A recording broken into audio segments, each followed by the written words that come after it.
Discussions in this show should not be construed as specific recommendations or investment advice. Always consult with your investment professional before making important investment decisions. Securities offered through registered representatives of Cambridge Investment Research Incorporated, a broker-dealer member FINRA SIPC. Advisory services through Cambridge Investment Research Advisors Incorporated, a registered investment advisor. Cambridge and Clear Vista Financial are not affiliated. You are listening to the Spend Life Well Show with Kingdom Advisor Mark Trice and Jesse Hamilton. Mark and Jesse are passionate about seeing you spend life well. If you want to save for and invest in the future, then this show is for you. Call now and join the conversation with your financial questions. 512-452-1120. 512-452-1120. Mark and Jesse will answer your questions and discuss practical financial principles based on a foundation of biblical wisdom. So if you're ready to quit worrying about your finances and begin to spend life well, then call 512-452-1120. And let's meet your hosts, Mark Trice and Jesse Hamilton. Well, Jesse, we're on the air. Thank you for joining us for the Spend Life Well Show. I'm your host, Certified Kingdom Advisor Mark Trice, and just want to welcome you to our show today, where we apply biblical wisdom to your financial lives. I'm joined in the studio today by my co-host and fellow financial professional, Jesse Hamilton. Good morning, everybody. Welcome to the Spend Life Well Show. Today's verse is from Proverbs 22:7. The rich rule over the poor, and the borrower is slave to the lender. The rich rule over the poor, and the borrower is slave to the lender. We'll get into that more as we go into this first segment here, but you can call us right here in the studio with your financial questions. It doesn't matter what it is. Even if you just want to check in and say hello, we'd be glad to have you join on our show. That number is 512-452-1120. That's 452-1120. Jesse, what do we have in store for our audience today? Well, Mark, on today's program, we're going to discuss economic and spiritual criteria for borrowing and the use of debt. We're also going to talk about what happened in the financial markets this week and what every investor needs to know to consider when protecting your wealth. We're also going to dive into our mailbag. So those of you that have emailed us will hopefully get to your questions. But we want to talk with you. This is a live call-in show, so give us a call. That number is 512-452-1120. Well, Jesse, it was kind of a crazy week this week, right? We had a little bit of weather. Yeah, we kind of kicked us out of the office for a day or two. We were expecting it, but it definitely came as told, and we got some ice on the roads, so that kept us at home for a day or two, right? Yeah, a day or two with my 4 kids and trying to do work with the 4 kids running around when they just want to spend time with me, of course, and sometimes sounds like a lot of fun. Yeah. So we had a good time spending time with family, at least on Thursday. Friday afternoon, we were able to get in the office and stuff. So Yes. We hope that you haven't had any uncomfortable situations or problems with plumbing or electricity like we did last year during Snowmageddon. But, you can always join us on today's program. We want to remind you again, 512-452-1120, or you can send us an email at radio@spendlifewell. We will respond to you on the show or within 24 hours, and we can even choose your question to be pulled out of our mailbag on an upcoming show. So, Jesse, tell them about a special program after the show this morning. Yeah, so right after the show today, we're actually going to be hosting our monthly market update. You're not going to want to miss this time where we go in depth on what happened in the financial markets during the month of January. And we're going to look at some year-to-date numbers on the major indices. And we're going to talk about several different theories about investing and what you need to know. Yeah, you can find that on spendlifewell.com/radio. There'll be a link there. It'll take you to our events page where you can sign up. We just ask for your name and email. We're not going to spam you. We just need to be able to send you the link to the webinar. That starts at 9:15 right after the Central show. Time, right after the show. So we hope you'll join us, and we're going to get in really in depth and uncover things. And you can actually, send us your questions, or we'll make the mics live and stuff for you to talk. So yeah, we'll try to make it as interactive as possible. We're looking forward to it. Go ahead, Jesse, with our next segment. Yeah, let's get into this borrowing and debt segment. So first, we're going to talk about these things. Number one is the 5 kinds of borrowing. We're going to talk about the difference between borrowing and debt. We're going to talk about the dangers of borrowing. the economic criteria of borrowing, the spiritual criteria of borrowing, and how those two differ, and then the wisdom of paying off the home mortgage. We get that question a lot. Yes, we They do. want to know if we want to pay off their mortgage early. I'd say by all means, but there has to be certain criteria for that. So I want to make sure that our audience understands there's certain things that we believe. We think that comes from Scripture. And first of all, there's nothing in Scripture that says you cannot borrow money. It does talk about the dangers of going into debt, but we don't believe that borrowing is a sin. We don't think it is. So borrowing is not a sin.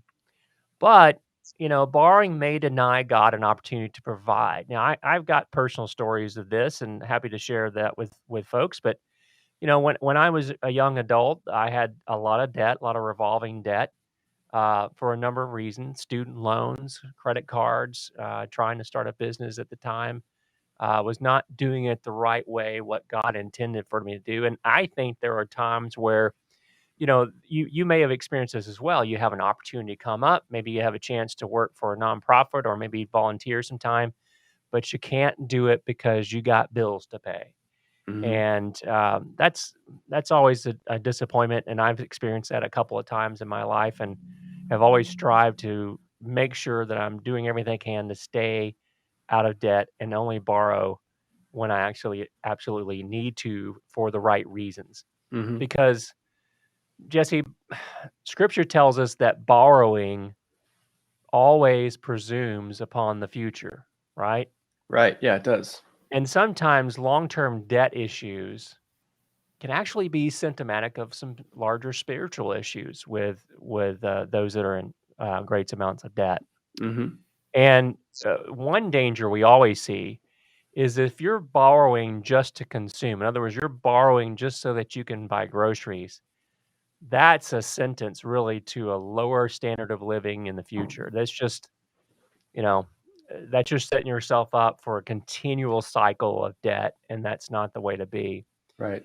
And then, here's something else I believe in. Jesse and I were just talking about this. Jesse, I don't know if you want to share your story. You Mhm. don't have to, but No, I will. Sure. husband and wife must always be in harmony when making a borrowing decision. I think about Ephesians 5, but that's something that husband and wife must agree on when and how to borrow. And that's maybe kind of a foreign concept for some folks, but we believe that. So Jesse, what are some of those cultural beliefs about debt? Because I think we're getting a message from society that debt's okay.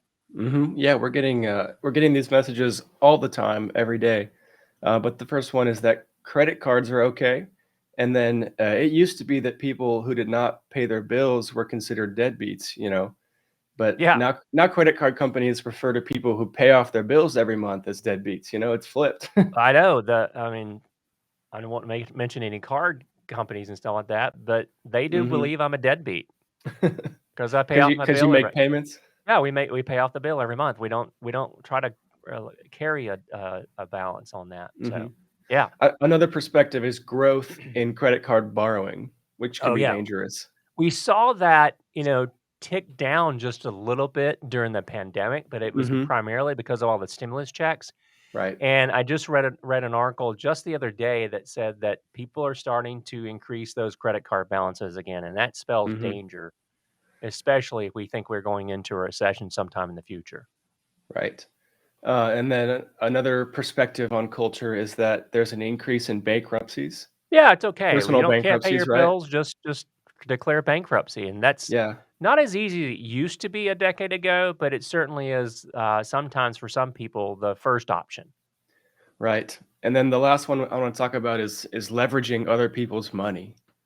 Yeah, I mean, why should I care? It's somebody else's money. Well, Right. as we go back to that original scripture we talked about in Proverbs 22:7, the rich rule over the poor and the borrower is slave to the lender. Now, there's no exceptions to this verse. No one borrows their way into prosperity, okay? If you're going to choose to borrow, that you need to realize that you've accepted the role noted in the verse, and that says you are beholden to that lender, you are a slave to that lender until you have paid that off. Yeah, that reminds me of one of my favorite books of the whole Bible is James.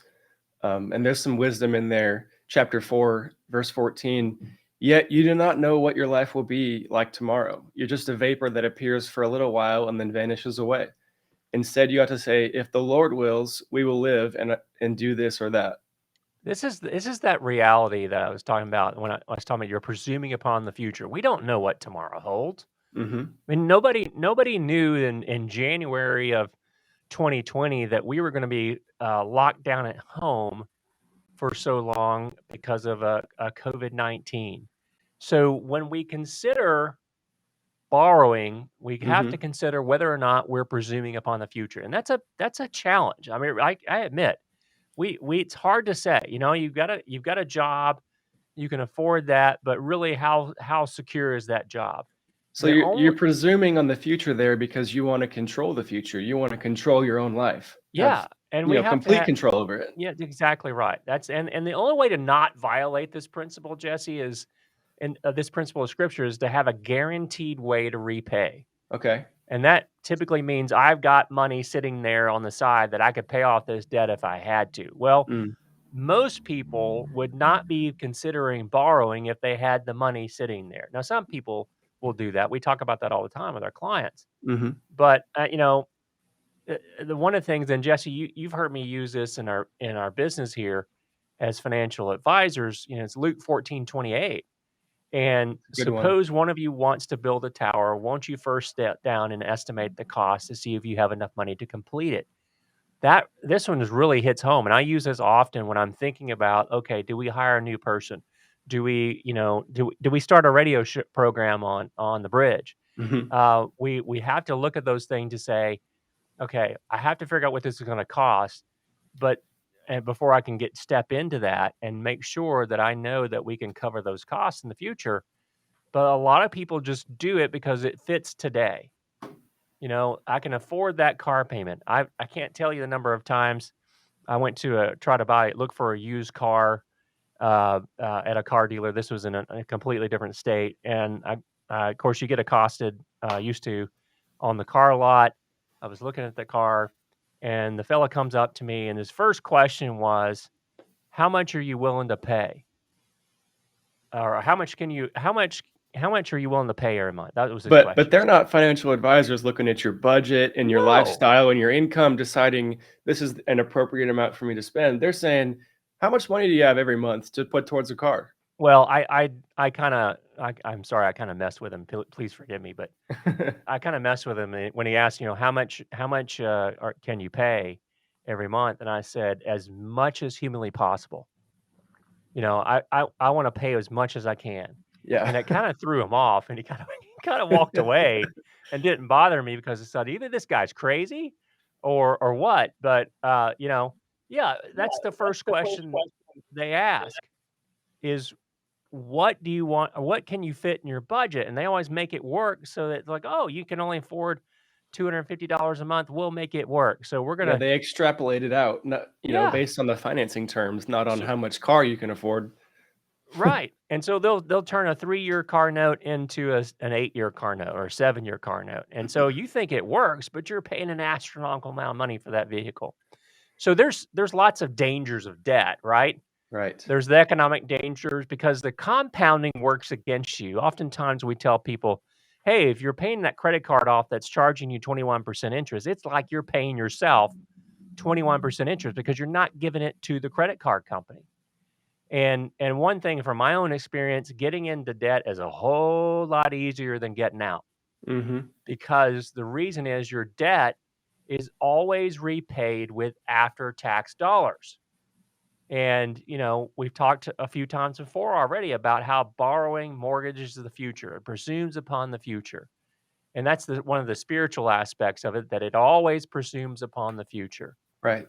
And will that debt deny God an opportunity to work in your life? We really, folks, we need to trust that God's going to provide. And there's all sorts of psychological dangers with debt. Having debt can be oppressive to us mentally and physically. And then there's the marital aspects of it. Yeah, I had a quick story that came to mind. Before my wife and I were married, she had a lemon car that blew up the transmission, and she had to get a new one. And she rolls up to my apartment. This is, before we were married, and it's brand new car. And she said, I bought it. And I wasn't too thrilled, but it was a really nice car and I was happy for her.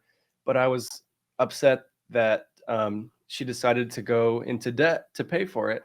And, after a couple years, I decided that it was worth it. And I really enjoyed the car, and she could afford it. At first I was upset with that. We weren't married yet though. So it's not husband and wife decision, right? Right. And I assume she had read Ephesians 5. We know she is studies the Bible regularly, and she Absolutely. knows that. But now that you are married, you are going to follow that principle that you must be in agreement Yeah. to That's not borrow. saying that we're never going to use debt again. That's just saying that we're going to both agree upon it. Right. And so one of the things that you have to look at, and we're coming up on our first break here, Jesse. We'll continue this conversation afterwards, Yeah. but one, the economic return of borrowing must be greater than the cost. And we have talked about how that you need to have a guaranteed way to repay those amounts that are borrowed. I'm thinking of Hmm. Luke 14:28 that we mentioned earlier. Because in Proverbs 22:27, which says, if you lack the means to pay, your very bed will be snatched from under you. And so, you got to be careful with that. When we come back here in just a minute, Jesse, we'll jump into the market update, but Sure. I want to just kind of wrap up with the 5 kinds of borrowing. There's credit card debt, consumer debt, mortgages, business debt, and investments. But when we come back, we will take your calls. And we're going to And dive into a market update, just like we always do for the oh second yeah, give segment. us a call 452-1120. We'll get some calls that are coming in, and we'll also take some questions from this week's mailbag. Yes, we will. And we'll talk about the roller coaster in the stock market. Talk to you here again real soon.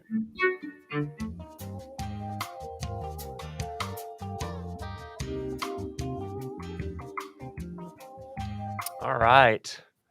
Welcome back to the Spend Life Well show. In our next segment, we're going to talk a little bit more about borrowing, and then we will jump into the market update. Jesse, we kind of left off the last segment with talking about the 5 kinds of borrowing. Yeah. And really, where borrowing becomes debt is when it becomes a longer term obligation. If we use credit cards to finance our lifestyle, that is a problem. And there's Hmm. lots of resources that you can use to try to figure out how to get out of debt. We were listening to one of the programs that we sponsor on the bridge, that's Money Wise, that's on every weekday from 3 to 4 p.m. on the bridge. And last week we were talking about and had a guest on from uh, Sound Mind Investing, and they had 7 essential steps to leaving debt behind. We'll put that on our show page, the link to that, so you can see that. But there's lots of resources out there, money wise. Of course, Dave Ramsey is a good resource to learn how to get out of debt and get that snowball going. But credit cards probably one of the biggest types of consumer debt, and it's really a subset of consumer debt. And the other is basically other types of revolving lines of credit, like a car loan. Maybe you got a loan on your boat or your camper. Hmm. Those are big types of debt. And then you've got mortgages. Now, I'd love it if I could pay cash for every house that I bought. That'd be Uh, nice. yeah, and the reality is that's hard, and especially if you're living in a market that prices are going up super fast. Now, Jesse, you experienced this when you were trying to hunt Yeah, for a I home in the did. last year or so. We had a difficult time trying to buy. People wanted cash offers and above asking offers. We just couldn't do it. And, God provided an amazing opportunity for us to get into a new build home. We're grateful for that every day. But yeah, signing that mortgage was a huge step for me. And I saw the number of what I'd end up paying in the long run for this home. And it's shocking. And you're planning on trying to pay it off early, right? Yeah, absolutely. We're going to make as many payments as possible, but we're still using that mortgage to be able to live in it and eventually own it. Do you remember that number? How much interest you were going to pay over 30 years? I don't remember the exact dollar amount, but it was, I would, Couple I would, $100,000 maybe. yeah, it was I'd say at least a third of the value of the home, maybe more. Yeah. So it's you're paying a lot of money to that lender. Now, Emily and Jesse are slaves to the lender right now, right? Because they've taken this mortgage out, not to put any pressure on Jesse, but that's the case. They've obligated themselves to that debt, and they're expected to repay that debt. And one of the reasons that a lot of lenders, especially for mortgages, will go through and kind of put you through the ringer as far as trying to verify your income, trying to determine your other assets that you might have there. What are they looking at in terms of the ratio of debt to monthly income? And they're looking at all those things because they want to make sure that you have the ability to repay that mortgage in the future. Right. Um, Many of us can harken back to the financial crisis in 2008, 2007 through the first part of 2009. Hmm. And so many people were losing their homes. They were being foreclosed on, and it was because they lost their job and lots of calamities that were happening there. Now we can't predict that, but we need to be prepared for that. And that means, building up a good emergency fund. But mortgages, we feel like that they're a place for them sometimes, but you have to make sure that you're not borrowing more than you can properly afford in a safe manner. And we're actually going to have a local realtor on sometime to talk about that. We have some folks that we're going to reach out to join us on the show. Then the fourth kind's about in business investments, and those are starting a business potentially. Some businesses will use leverage for that, and then investment using borrowed money for investments. This is where you may have heard of things like you having a margin account.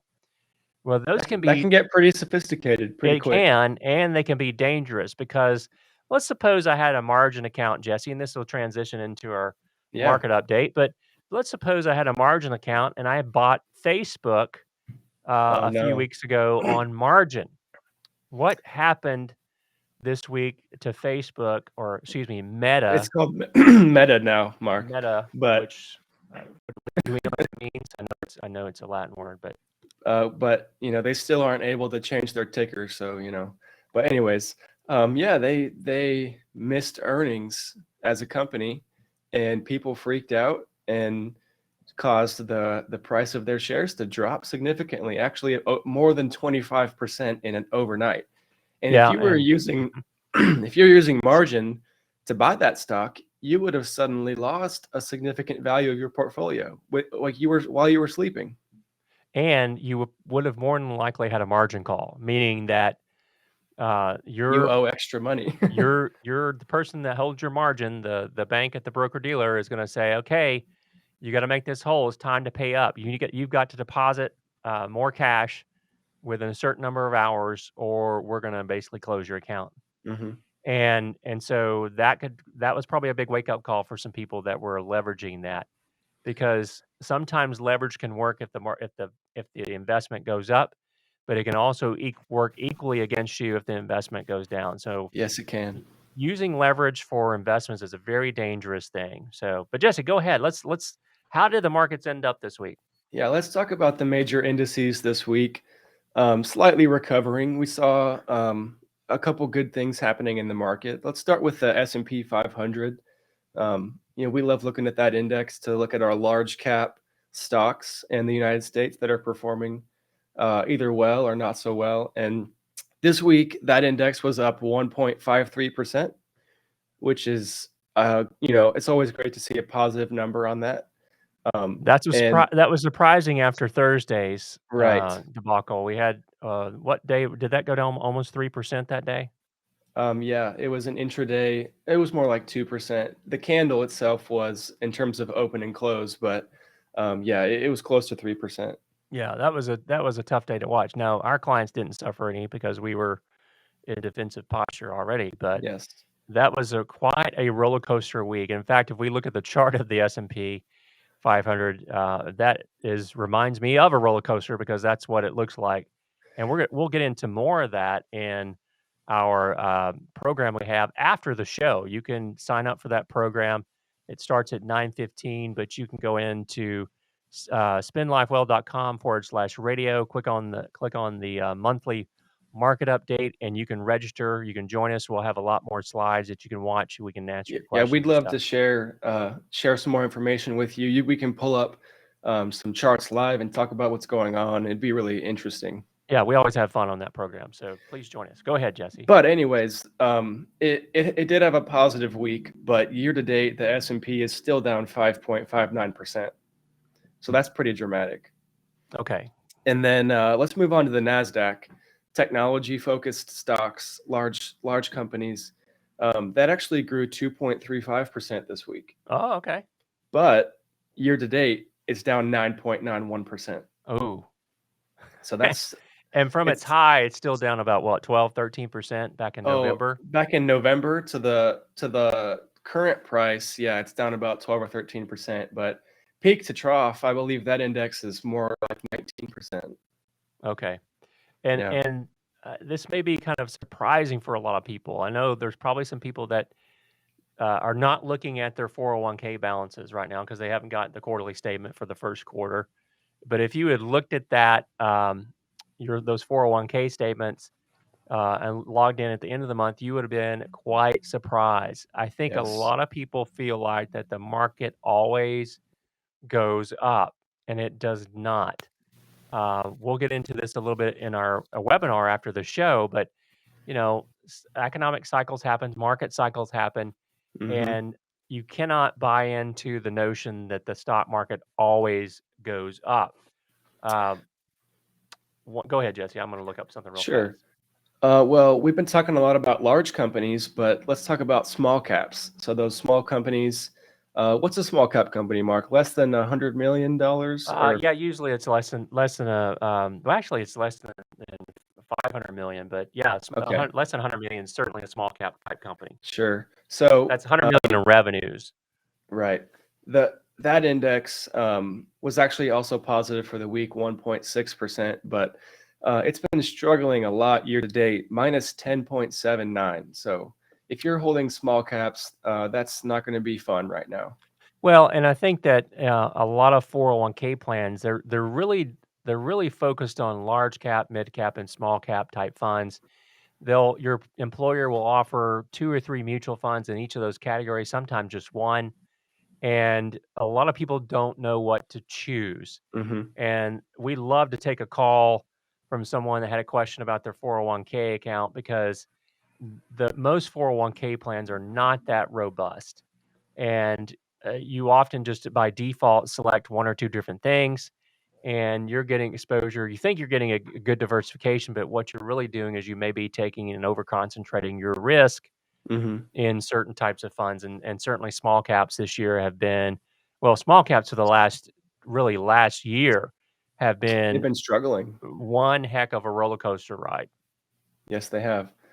Let's talk about bonds really quick, Mark. Yeah, because those are safe, right? Yeah, bonds are always safe, but we're being facetious here on the program. And we should be careful about being facetious on a faith-based financial program. We're joking. But if you look at several of the bond indexes, there's one that we use that's kind of an aggregate bond index that looks at a lot of different types of bonds. That index had a slightly positive week, but it's down over 3% year to date.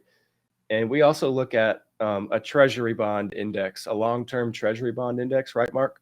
Mm-hmm. How's that doing? It had a negative week, minus 2.8, and for the year, it's minus 6.1. Wait a minute. So most financial advisors are going to tell you that the way to minimize risk in your portfolio is to buy and have more exposure to bonds. Okay, this is a common myth that is promulgated by the financial industry, that the way to reduce risk is to have more bonds, less stocks. Well, folks, many of you are holding what we call a 60-60 portfolio, or even worse, a balanced portfolio that might have more bonds than stocks. That is a recipe for disaster right now, and has been for the last few years or so. You're not keeping up with inflation. You're not keeping up with historic market returns. But we've been fed this notion that the way to reduce risk is to just buy more bonds. Well, if you're holding 40% bonds and they're down 6%, which is actually that's down more than the S&P is slightly, Mm. you're not faring well. You need to pay attention. Look to your financial advisor. If you don't have one or want a second opinion, please call us. You can reach us at spendlifewell.com and talk to us. We'll get into this a lot more in our post-show webinar at 9:15. That's spendlifewell.com/radio, or give us a call here in the studio at 452-1120. We Mhm. want to talk to you about this because we're really concerned about what's going on in the market. One of the other things, Jesse, I was thinking about is, what's the breadth of the market right now? And that, a good measure of that is the number of stocks that are trading above their 200-day moving average. That's kind of a Mhm. generic indicator of market health. And right now, that's still below 30%. Less than 30% of all the stocks on the stock exchanges in the US are trading above their 200-day moving average. They're struggling, and your And portfolio probably if is we too. needed any other volatility, which we don't, this week we saw tech earnings come out, and as we talked about in our earlier shows, there's a handful of companies that are controlling the way that these indexes go, the way that the market goes, right, Mark? That's right. And the big thing about tech is they don't pay a lot of tech companies don't pay dividends. And And they're highly so leveraged. they're leveraged, and also too, this has to go into, and we're going to lose some listeners if I start going into price to earnings at ratios and future valuation. But the reality is, as interest rates rise, tech companies will face strong headwinds, Mhm. and you have to be concerned about that. Folks, you need to wake up and realize that the buy and hold approach to managing your money is a tough row to hoe, especially when it hasn't been working for the last decade. And so we encourage you to give us a call here in the studio. We'll talk to you about your situation, 452-1120. And then one other thing that I wanted to mention, Jesse, was that 10-year Treasury rate. I mean, Mhm. that's how they impact the interest rate that you have on credit cards, the rate of your mortgage, Right, et it's a trickle cetera. down. And because rates have been rising this year and last year to date, the 10-year Treasury yield, and this is the interest that you pay, is up over 27%. Mm. So if you're trying to get a mortgage, that means the cost of borrowing is going up, and it's going to continue to go up as the Fed starts raising interest rates for overnight funds.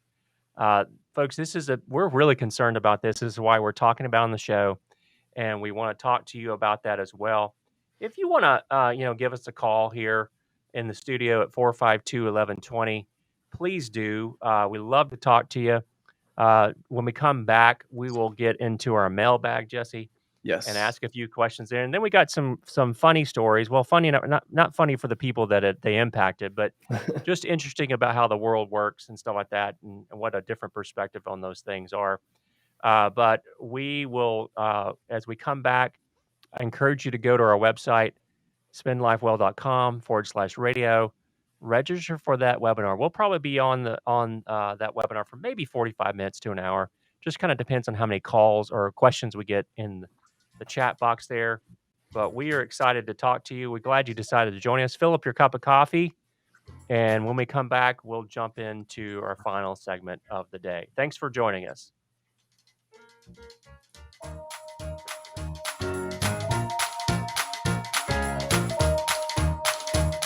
Discussions in this show should not be construed as specific recommendations or investment advice. Always consult with your investment professional before making important investment decisions. Securities offered through registered representatives of Cambridge Investment Research Incorporated, a broker-dealer member FINRA SIPC. Advisory services through Cambridge Investment Research Advisors Incorporated, a registered investment advisor. Cambridge and Clear Vista Financial are not affiliated. Well, welcome back to the Spend Life Well show. We're in our final segment of today's program.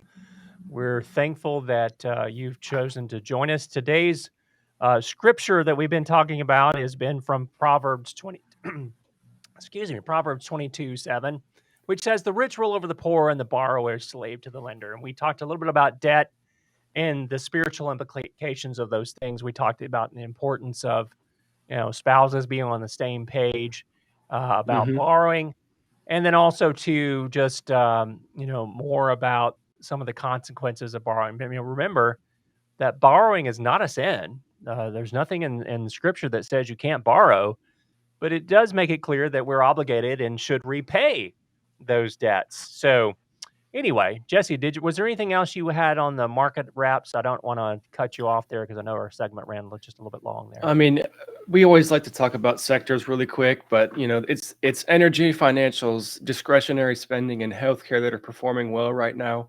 If for those of you that are interested in how the individual sectors are performing, but energy is the biggest winner right now. Yeah, energy has really outperformed this month. We can answer your questions about individual energy stocks or ETFs on our webinar right after the show at 9:15. But that has truly outperformed everything else. Mm-hmm. I was reading Jesse an article about how bad, just to follow up, how bad the 60/40 portfolio has really underperformed historically, and that's always been the kind of the mantra that financial Mm-hmm. advisors that follow modern portfolio theory, the buy, hold, and we add the buy, hold, and pray approach to that. We are active risk managers and use technical analysis to make decisions about what assets that you're holding, and we're concentrating right now in those two or three sectors that Jesse talked about. If you want to learn more, join us on the webinar at 9:15. We'll talk a little bit more in depth about that. Yes. One of those funnies, not a funny. It's probably not funny for him, but um, um, Mark Zuckerberg. You know who that is, Jesse, right? Meta founder, I guess at his time it was Facebook Facebook at the founder. time, and I think he on Thursday lost about $280 million, or excuse me, was it $1 billion? I can't remember. Well, the market cap wiped out 250 billion with a B, but that was for the entire shareholders in the market. Well, he owned a certain I percentage of imagine that. he owns a double-digit percentage amount of that. Yeah, So, most multiple definitely. $1 billion he lost in a Now, day. don't worry, folks. Mark's okay. It was just on paper for him, and although he is beholden to the shareholders, he's going to be okay. But that was quite a tremendous event with that. Hmm. So, Jesse, what else we got going on today's show? Well, do you want to open a question from the mailbag? Absolutely. Let's hear what people want to ask. So after our show last week about finding a good advisor, we had this question come in. This person is Maya. So Maya, if you're listening, she asks, over the last decade, I've seen the value of a good financial advisor. That's great. It's been a valuable service to me, but they can be very expensive. My retirement assets have grown significantly, but I feel like I'm paying a lot for it. What's a reasonable fee to pay a good advisor? Well, you're going to see fees all over the map. We think that, from the working with a wirehouse, the big banks, if you've got a lot of money, they may not charge you, but maybe 0.5% on those things. But you're really not getting any advice. You're just getting a portfolio reallocation from time to time. Mm-hmm. On the far end, our broker dealer does not allow us to charge more than 2.5%, which I think is outrageous. But we've seen a number of advisors in recent days that are charging upwards of 2%. And quite frankly, because I've talked to some of my clients that have talked to these advisors, and I can't see how they can justify charging 2%. Mm-hmm. Now, in our firm, we have a much lower rate of that, but we're providing a lot of additional services because we think that you shouldn't be paying a lot. You should be getting quality financial advice. And our objective there is to make sure that we can provide you quality financial advice, including, we have a 45-point checklist for retirement readiness because we specialize in helping people retire and have a great retirement. And we have this 45-point checklist, and it involves a lot of things that don't have nothing to do with managing your money. So we've chosen to become a more holistic advisor, but our average fees are closer to 1%, with all those things included. And so it really depends on Maya, on what the financial advisor is adding in value. Now, there was a recent study from Vanguard that estimated that financial advisors can add about 3% in relative return to an individual investor. That's interesting. Yeah, it is, but it's not about the investments per se. We want to go well beyond the investments. We talk with folks about Social Security. How do you maximize your Social Security income? Because that's a huge part of retirement. So there's lots of different things, and when we do our financial planning, that go into getting financial advice. One of the things that I think is important that people miss is, well, two things. One, your financial advisor, at least we think we should be that way. The financial advisor is like the quarterback of the team, right? Hmm. Because you've got many advisors. You've got insurance people you work with. You've got real estate folks. You've got attorneys.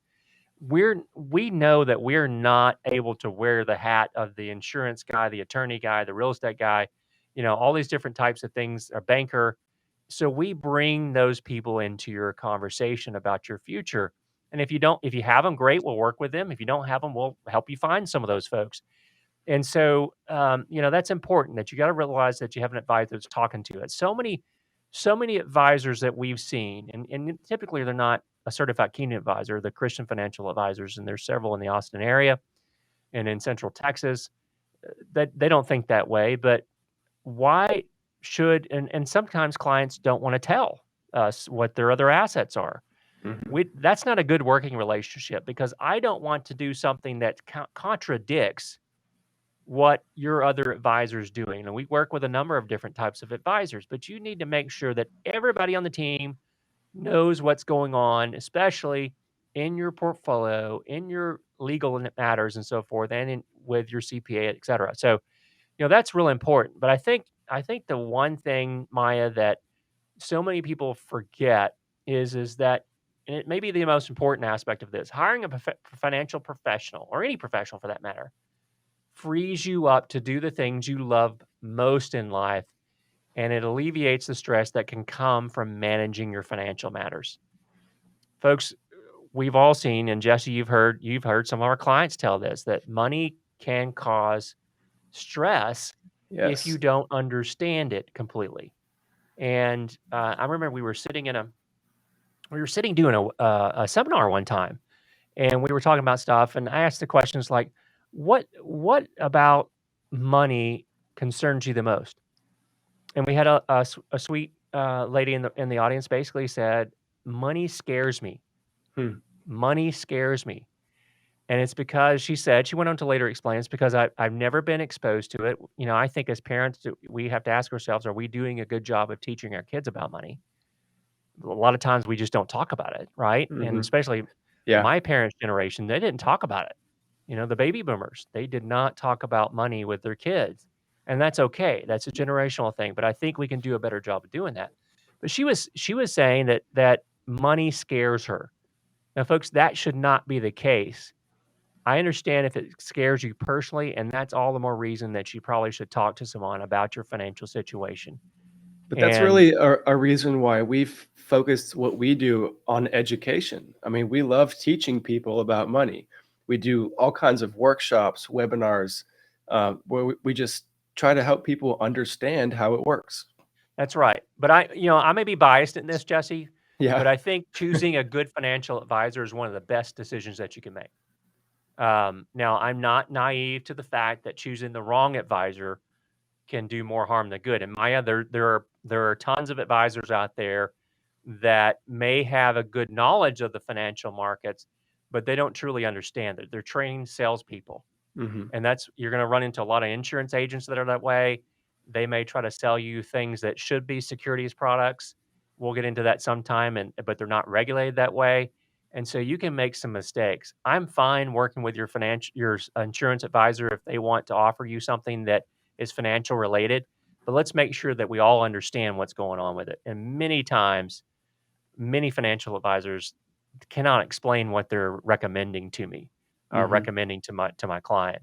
So I know it can be confusing, Jesse, and for Maya, Definitely. you're looking at the value. Am I really getting the value? So you have to ask them some tough questions, um, because different professionals adhere to different standards and client care. And making matters worse is there's this alphabet soup of fancy titles and designations that they stick on their business cards and stuff. Hmm. It's it's really kind of confusing. So I understand, Maya. Are you getting the right advisor? So maybe Jesse, can we just spend a couple of minutes talking about this a little bit? I know you probably had some Absolutely. things you wanted to talk about, but most people don't realize that different financial professionals are held to different standards of care, and Yes, they we're are. we're held to a fiduciary standard. And you want to say you don't. I'm going to test you because you just took the 66 exam, Jesse. What's that Hmm. fiduciary standard of care? It means that you are obligated to act in the best interests of the client, no matter what, above all. Now, our listeners out there may go, but of course, I thought all my financial advisors I work with and folks have to do that. You would think so because that's common sense, right? Yeah, you You would think think everybody's in your best interest. right, but they're not. They're not. And that's because the majority of the industry only has to adhere not to the fiduciary standard, which says I have to put your interests first. In other words, the recommendations that I make to you are in your best interest. Hmm. And sometimes, we work with folks that want to question everything that we're telling them, and that's fine. We want to answer your questions, but it's like we're telling you the best thing for you, at least in our professional opinion. Yeah, we Uh, definitely want people to investigate what they're getting themselves into, but at the same time, there's a legal obligation here to act in the best interest. so folks, maybe you've had an experience you want to share, and you can really help some folks. Give us a call here in the studio at 452-1120. We've got a few minutes left on the program, but if we don't get to you, we'll certainly talk to you offline.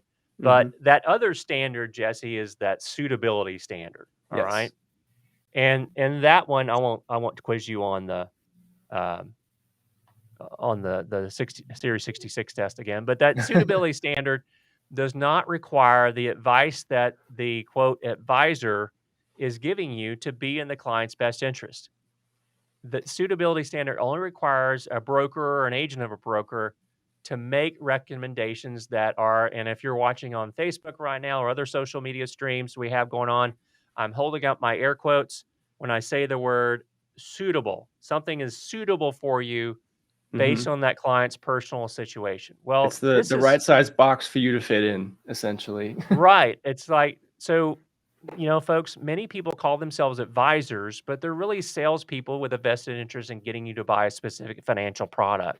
And that's just that's a big thing, and it's one of my beefs because I want to make sure that I'm providing the right and the best financial advice based on my knowledge. I am limited in knowledge. I am not omniscient. I am not God. I can't see the future. But we've been trained very extensively in different things that impact your financial life.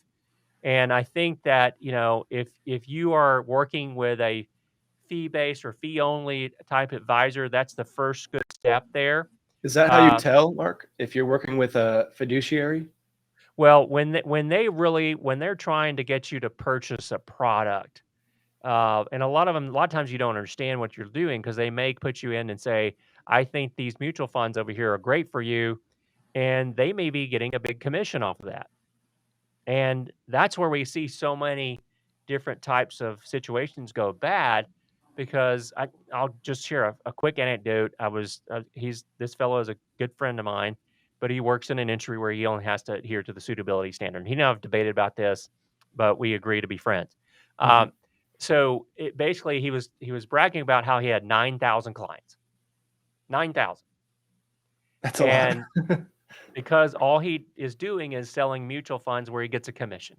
Mhm. And if you've ever had a financial advisor where you started out great, you felt good about the person, you gave them their money, and then you never heard from them, you heard crickets for years, that's not a good advisor relationship. We prefer to be based on fees only.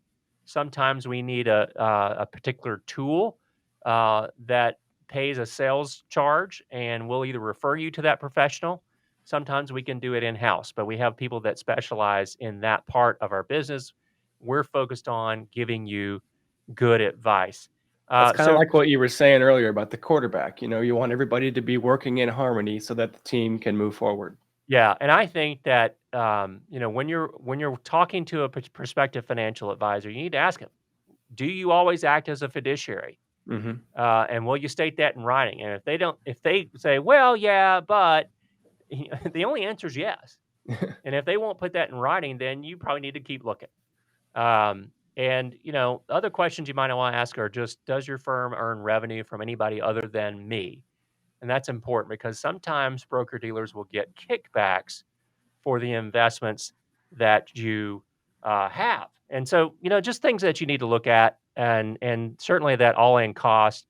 But Maya, I say that if you've got questions about whether or not you really are getting value from your current financial advisors, I do first thing first. I go talk to them, ask them for a meeting, and say, remind me of what I get for what I'm paying. Hmm. And then if you want a second opinion, you can certainly give us a call.